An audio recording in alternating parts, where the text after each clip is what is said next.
multifamily investing during tough times.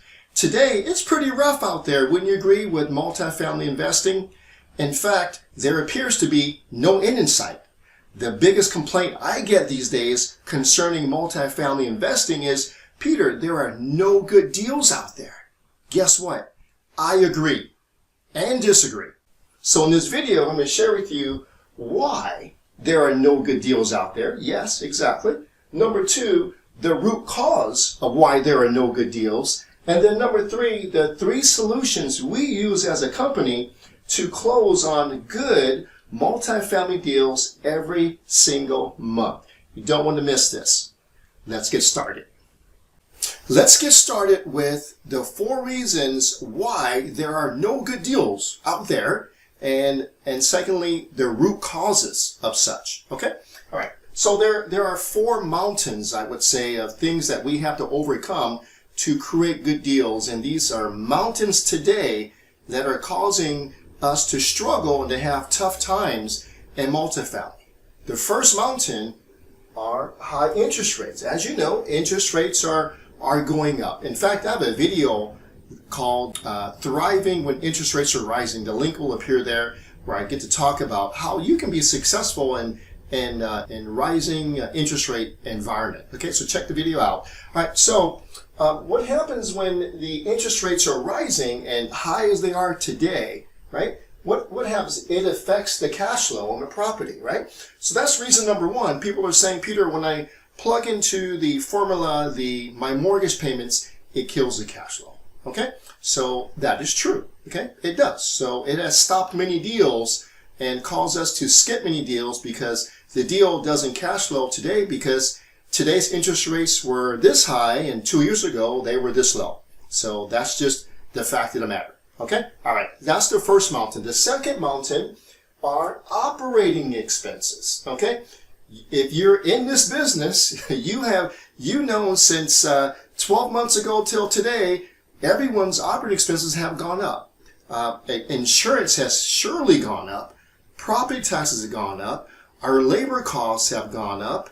Our contractor costs have gone up. And also material supplies are kind of through the roof. So everyone is experiencing that. So because of that, when we plug in expenses into a deal now, the cash flow drops. So rising operating expenses because of today's tough times is affecting the cash flow. Cash flow is dropping. That's mountain number 2. It is a fact. Mountain number 3 are the cap rates that are rising in some markets. Okay, and as you know, as cap rates go up, what goes down? The property value.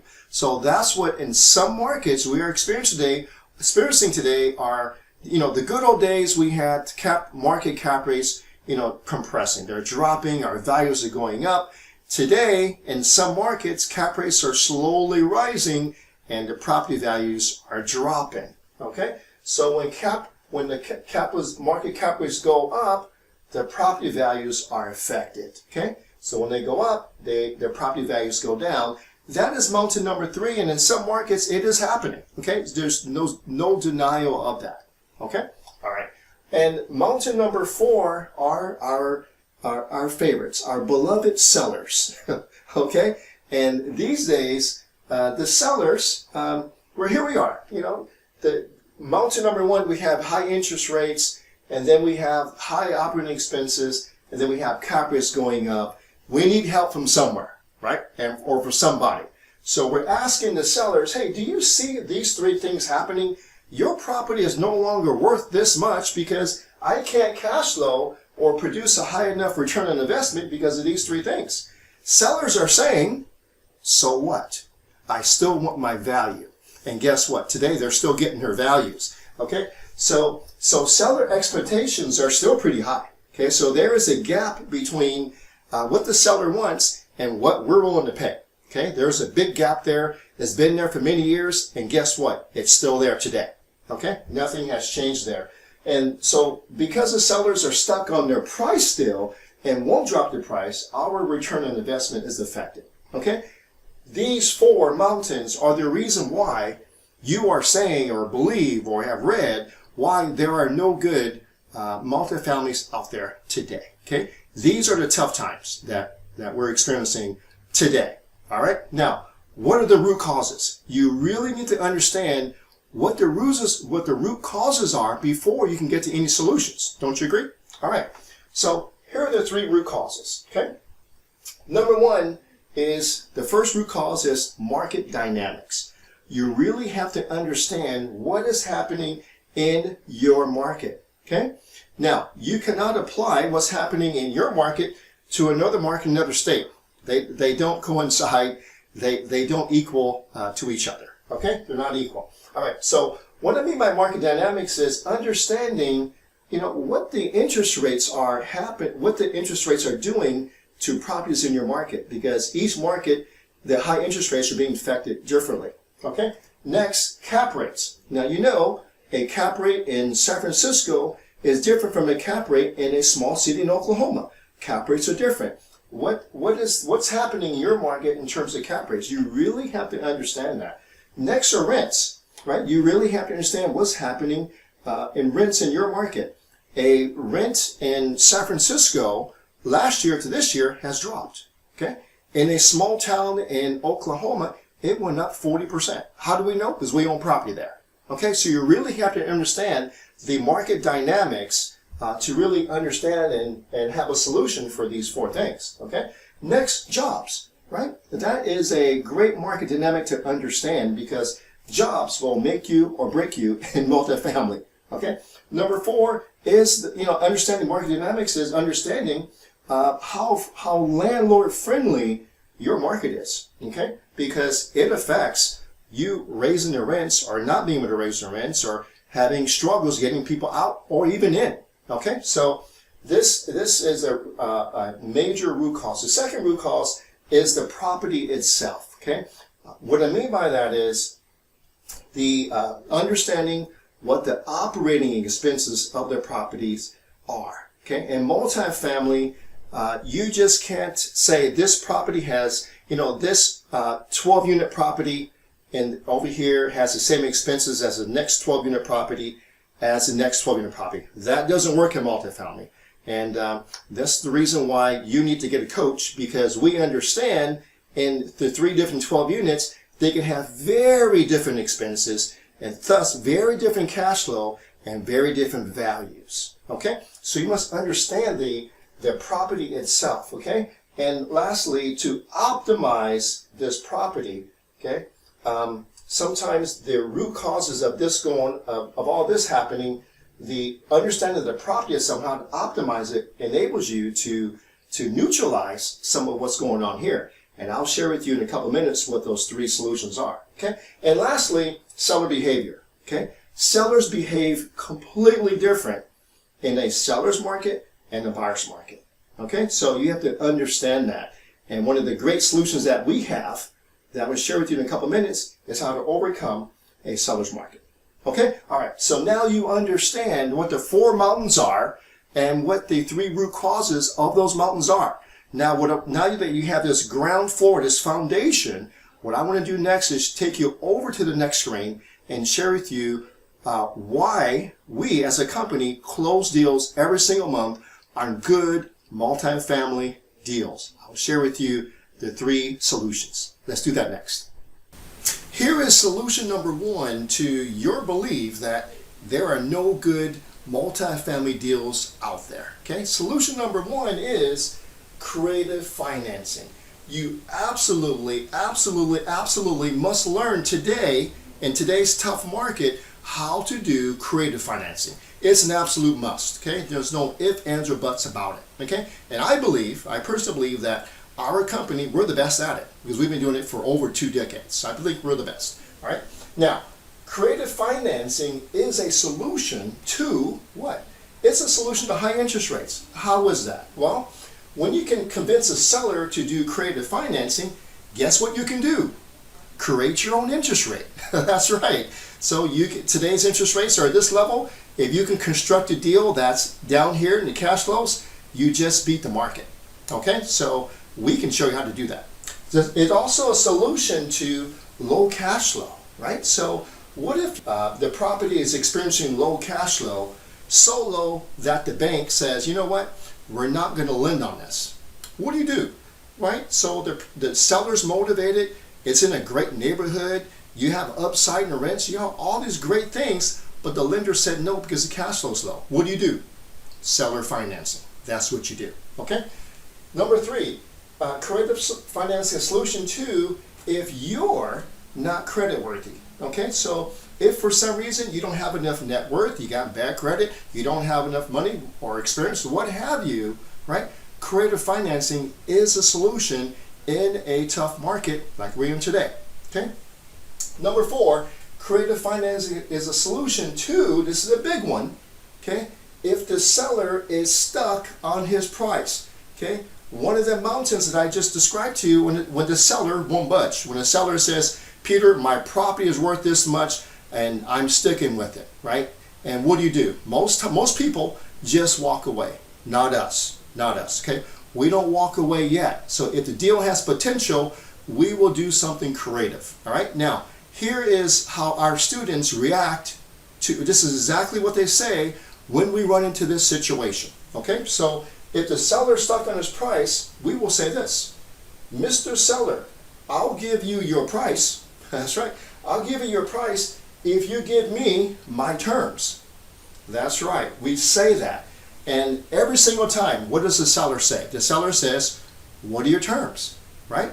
So, and then we share with the seller what our terms are. So we have these coaching calls with our students that bring up these deals, and we have this situation, we tell them exactly what terms to present. Okay, so we're not going to let this mountain of a high interest rate stop us in this environment, in these tough times. Okay, so that is solution number 1. You got it? All right, let's go number 2. All right, here is solution number 2. Solution number 2 is go direct to the property owner. That's right. Instead of going through an agent or finding something online, contact the property owner of that apartment building, of that multifamily building directly. Okay? Our company, that's what we're founded upon. That's what we do. That's our best deals are done that way. I would have to say and guess that probably 85 to 90% of our deals are done this way, right? So our best deals are right here. All right. Now, going direct to the property owner is a solution to, number 1, high property prices. How's that, right? Number 1 is, I'll tell you, 70% higher. You have a 70% higher chance of getting an acceptable purchase price by going direct.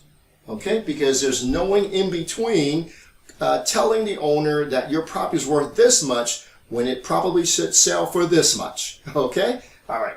Number 2, the second reason going direct to property owner is a solution. It's a solution to purchasing a multifamily deal with upside potential. Okay, so properties listed on the market, on MLS, on LoopNet, or online, wherever, have prices that are so high, most of the upside is taken away.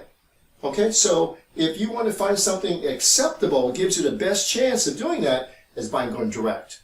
Okay, makes sense? All right, number 3, going direct to the property owner is a solution to locating sellers who are open to creative financing. Got it? Okay, because real estate agents, and some of my best friends are real estate agents, they tell me this, real estate agents block you from communicating directly with the seller. Okay, so we tell our students, man, if you could contact the seller and deal with them directly, your chances of doing something creative increases 10 times, all right? But when there's an agent in the middle, he wants to maintain control, and he should, right? He's an orchestrator of this deal. He wants to get paid. So most real estate agents aren't opening anything creative. So when you go direct, your chances of doing something creative is that high. Okay, got it? All right, so that's solution number 2. Let's go finally to solution number 3. All right, here we are with solution number 3. All right, solution number 3 is, I want you to know and acknowledge that multifamily investing is market dependent. Okay, it is location specific. Some locations are good, some are not so good. Okay, now here's my statement of the day here. All multifamily investing is not created equal. Okay, here's an example.